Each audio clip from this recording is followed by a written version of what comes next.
Bonjour à tous, bonjour Gilbert Collard. Bonjour, vous avez Jean-Luc de vacances? Oui, merci, et vous? Moi aussi. Bon. Jean-Luc Mélenchon a accusé le gouvernement de ne rien faire. Oui. Depuis hier, c'est terminé. Ah oui, oui, ça je dois dire que depuis hier, ils n'ont pas fait grand-chose, mais ils ont tout fait pour donner l'impression qu'ils faisaient. C'est un vrai moulin à parole que ce gouvernement. Des annonces... Il y a quand même beaucoup de mesures annoncées. Parce que ce sont de vraies mesures, entre nous. Si on essaye d'être objectif, est-ce que les décisions qui sont prises, sous la pression de la réalité, décisions qui ne sont pas à la hauteur en plus de la réalité, je pense au livret A, je pense à la régulation du prix de l'essence, bon, non, c'est un gouvernement d'apparatchik. Voilà, le drame, c'est que on n'a pas dans ce gouvernement des hommes et des femmes qui ont été confrontés à la réalité de la vie économique et politique. Ils ont l'habitude de la vie des appareils, ils ont l'habitude de régler les problèmes de motion, mais ils ne savent pas ce que c'est que de boucler une fin de mois, apparemment. Hein. Voilà, alors on est dans des mesurettes, supérettes pour un président normal, d'une normalité qui risque de nous être, hélas, fatale. Il y a une mesure qui retient beaucoup l'attention, c'est celle qui concerne les Roms. L'accès au travail va leur être facilité. Bonne mesure? Comment voulez-vous que je vous dise que c'est une bonne mesure? Le problème des Roms, il concerne la Roumanie. Est-ce qu'on peut les laisser venir sans les laisser travailler?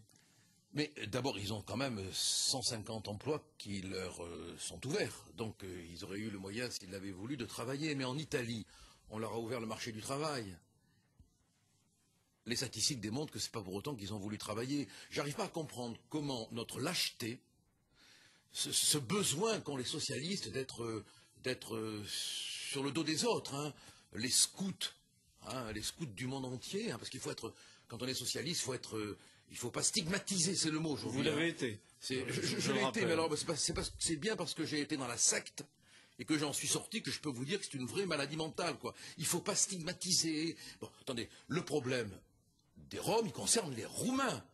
On a réussi ce prodige. Et les Bulgares. Et les Bulgares, alors qu'on a un taux de chômage colossal, alors qu'on a une croissance qui est à 0, on a réussi le prodige de créer l'agence pour l'emploi des Roms Hollande, l'agence de voyage pour les Roumains qui veulent venir ici s'installer dans les campements, il y en a 400, l'agence de voyage Hollande, Hérault et compagnie, bravo.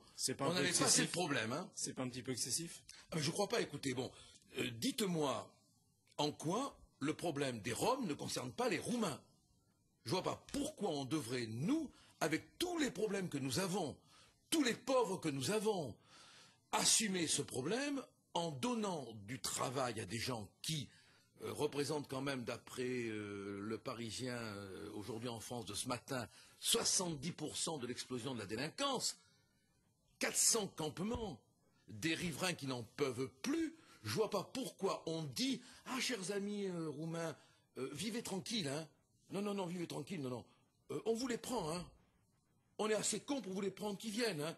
Qui viennent, on ne sait pas ce qu'on va en faire, on ne sait pas comment on va donner du travail aux Français. Mais les Roumains, ils font partie de l'Europe, c'est normal, la libre circulation existe. Mais ils ne sont pas encore dans Schengen, hein, et puis il fallait attendre quand même 2013 pour qu'ils puissent accéder à tous les emplois. C'est le problème de l'Europe, c'est le problème de l'intelligence, de la circulation à l'intérieur de l'Europe. Pourquoi, avec tous les problèmes que nous avons, transporter, greffer un problème de plus? Ah, peut-être que M. Hollande ne s'est pas encore rendu compte que la situation de la France est quelque peu dramatique. Hein, parce que je peux vous dire que les gens qui vivent à proximité de ces campements, qu'ils soient socialistes, bon, les mélenchonistes, c'est à part. Le bing-bing les a tellement sonnés, à la fois électoral et puis sonore, parce que leurs chefs hurlent, qu'ils n'entendent plus la réalité. Mais ce sont des élus socialistes à Marseille qui ont demandé le déménagement des camps de Rome. À Lille, pareil. Parce que le gouvernement l'a fait. Ah, le gouvernement l'a fait, mais alors à partir de ce moment-là, toutes les bonnes sœurs, tous les curés de gauche, tous ceux qui sont irréprochables, qui continueraient à démanteler les campements illégaux. Mais au nom de quoi ce qui est illégal devrait-il durer? Alors là, je veux dire, moi j'attends qu'un automobiliste qui n'a pas de permis de conduire dise aux policiers « je suis sans papier ». Monsieur, vous n'avez pas le droit. Ah ben si, puisque les sans-papiers, ils ont le droit d'être sans-papiers, moi je suis sans permis. Laissez-moi conduire. Non, mais c'est pas ce qu'a dit le gouvernement. Le gouvernement a annoncé que les évacuations de camps illégaux continueraient. Ah, bien sûr, parce qu'ils sont illégaux, donc il faut bien les évacuer. Mais en même temps, on nous dit, on va les évacuer, mais on va leur trouver du travail. Alors qu'il y a un taux de chômage qui est colossal. Alors qu'entre On va les laisser travailler. on va les laisser travailler. On va les laisser travailler. En Italie, ça n'a pas marché. Ça, pour travailler dans la délinquance, d'après, je ne voudrais pas les stigmatiser, hein, parce que si demain un Écossais commet un vol, il va falloir faire attention en annonçant le vol commis par l'Écossais, parce qu'on va stigmatiser les Écossais, soyons prudents. Hein. Donc, quand on voit les chiffres de la délinquance, on se dit qu'on vient encore une fois de plus d'ouvrir les vannes pour des difficultés supplémentaires. Voilà, mais c'est la lâcheté, c'est l'absence de courage, dire les choses comme elles sont, que les Roumains se débrouillent avec les Roumains. On a assez de nos problèmes. Hein. Il ne s'agit pas des Roumains, il s'agit des Roms. Mais les Roms posent problème en Roumanie depuis longtemps. Moi, j'ai eu l'occasion de rencontrer des Roumains qui m'ont dit que c'était quand même très difficile à gérer. Parce que c'est vrai que c'est une population qui a été opprimée, qui a été marginalisée, il faut le dire. Mais c'est pas persécutée même. Persécutée même, il faut le dire, et en tenir compte. Mais c'est pas à nous de régler ce problème, c'est à la Roumanie. Je crois que ce sont des choses de bon sens, me semble-t-il. On a assez de problèmes ici, sans pour autant demander que tous les problèmes du monde, à petits pas, gentiment, franchissent nos frontières et viennent chez nous compliquer encore plus une vie qui est épuisante, quoi. Et il y a un sujet qui préoccupe aussi beaucoup les Français, c'est le prix de l'essence. Il a dépassé les 2 € hier à Paris. François Hollande avait annoncé le blocage du prix de l'essence. Finalement, ça sera une baisse des taxes. Oui, bon, ben alors il peut le faire pendant une période de 3 mois, d'après le code de commerce. Hein. C'est le blocage des prix. Oui, c'est le blocage des prix. Hein. C'est une mesurette, quoi. Bon, alors, il faut faire quelque chose. Nous, on l'avait demandé, hein. Non, mais il ne le fera pas. Mais il le fera pas. Il a annoncé une baisse des taxes. Une baisse des taxes, voilà. Bon, nous, on avait dit qu'il fallait le faire. Hein.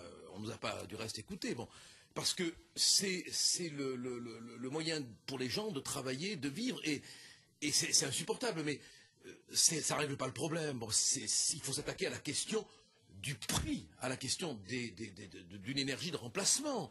Là, on va être étranglé par le prix de l'essence, quoi. On va retourner peut-être au cheval, hein. Peut-être, hein. Le bonheur, non? Vous exagérez. L'odeur de crottin dans les rues de Paris. Ah, mais vous allez voir que ce gouvernement va nous ramener à la charrette. Vous me direz, il y a Mélenchon pour la conduire. Mais il n'y a encore personne qui a osé mettre la guillotine, hein. Autre sujet. Est-ce que vous continuez à penser que la droite doit se réorganiser autour du Front National? Ah oui, parce qu'on est les seuls à dire les choses. On est les seuls à avoir le courage de dire la réalité, de dire le réel.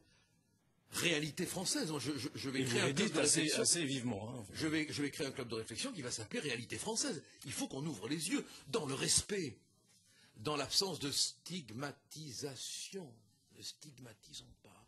Je ne stigmatise pas. Tu ne stigmatises pas. Il ne stigmatise pas, mais il dit la vérité. Voilà. Alors on a une droite qui est... je crois que c'était Martine Aubry qui parlait de la gauche de Hollande comme une gauche molle. Je crois, hein. Oui. C'était pendant les primaires. Pendant les primaires, hein. Eh bien, on a une gauche molle et on a une droite molle. C'est pas avec ça qu'on se fera les mollets pour gravir la colline de nos difficultés, hein. Merci. Laurent, c'est à vous. Merci beaucoup, messieurs. Bonne journée. On va